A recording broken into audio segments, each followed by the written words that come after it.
खबरों सूचनाओं का संगम, काव्य कथाओं समीक्षाओं की उमंग, हिमधारा है ये हिमधारा। सुनिए खुद दुनिया को भी सुनाइए, शेयर करिए और कमेंट भी बताइए। हिमधारा है ये हिमधारा।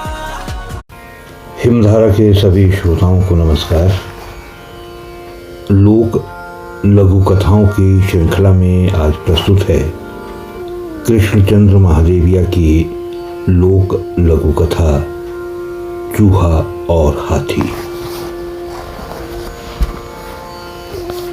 एक नदी के तट पर हाथी स्नान करने आता था। वहीं पर एक चूहा भी नहाने आता था। उन दोनों की आपस में अच्छी जान पहचान हो गई थी।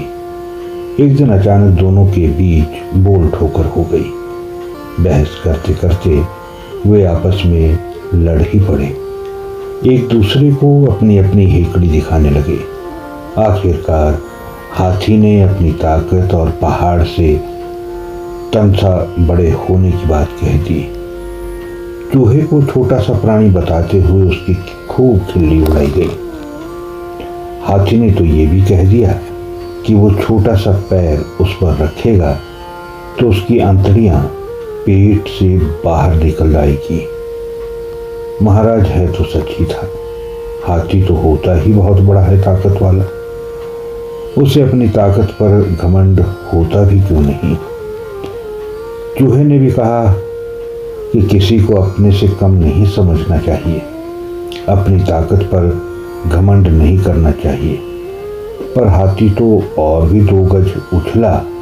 उसने चूहे को और भी धमकाया। चूहे ने कुछ सोचते सोचते कहा, तू अपने को बड़ा समझता है तो आना इस रास्ते कल। तू क्या करेगा? तू राजा है यहाँ का। तू यहाँ से भाग जा, वरना एक थप्पड़ दूंगा तो 1 मील दूर पहुंचेगा। ओ हाथी, किसी को कम मत आंक। तुझे अपनी ताकत की इतनी ही अकड़ है तो आना भला इस रास्ते। निडरता से चूहे ने कहा, मैं तो आऊंगा, तेरे बाप का रास्ता है। तू नहीं आ सकता, तू डरपोक नहीं आ सकता। चूहे ने अब हाथी को उकसाया। वो चूहे की औलाद, भाग यहाँ से, एक मारूंगा तो मर जाएगा। मैं हाथी हूं, समझा? मैं इसी रास्ते आऊंगा। हाथी ने जलकर कहा। दोनों जन अपने अपने घर आ गए। और महाराज जी, चूहे ने क्या किया कि अपने बेगाने सब चूहे इकट्ठे किए।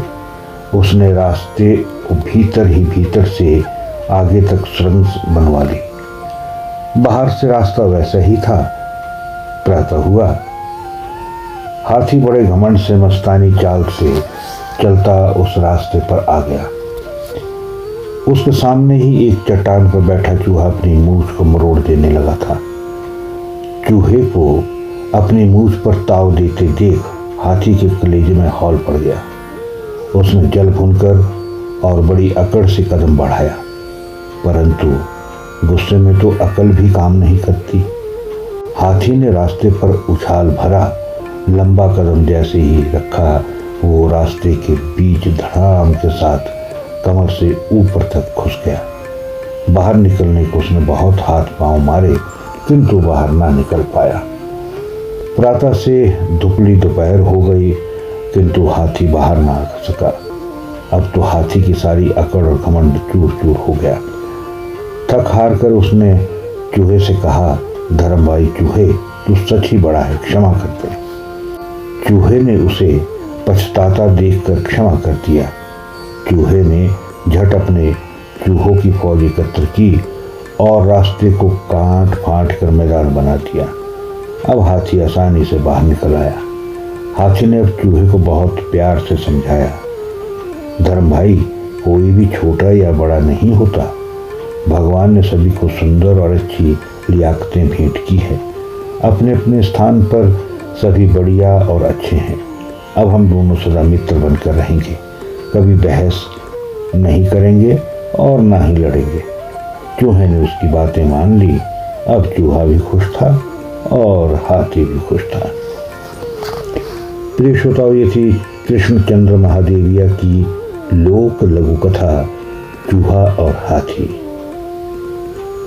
लोक लघु कथाओं की श्रृंखला में आज इतना ही। फिर मिलता हूँ किसी और लोक लघु कथा के साथ। नमस्कार।